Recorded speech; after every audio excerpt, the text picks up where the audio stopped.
अच्छा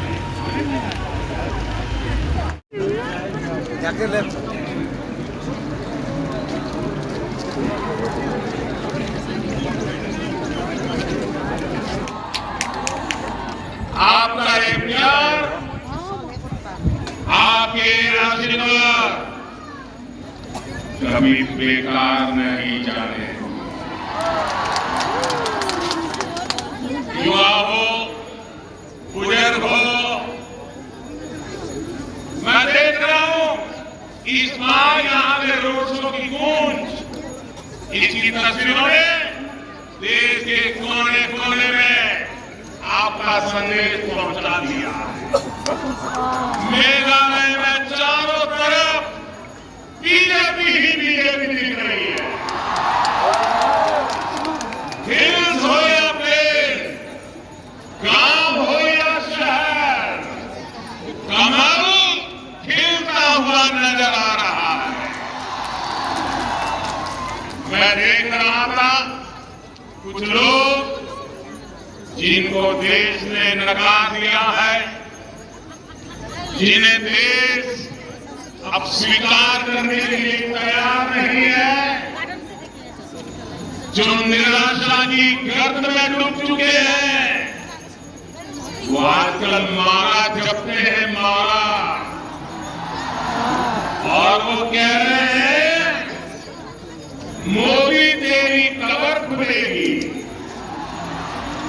ये निराशा के गर्त में डूबे लोग ये कह रहे हैं, माला जपते जपते कह रहे हैं मैं मोदी तेरी कब्र खुलेगी।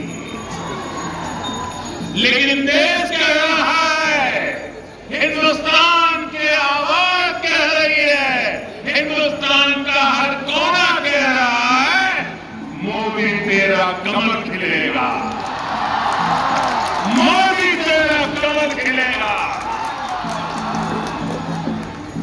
देश की जनता इस प्रकार की विकृत सोच वाले, विकृत भाषा बोलने वाले लोगों को करारा जवाब देगी, मेघालय और नागालैंड में भी देने वाली।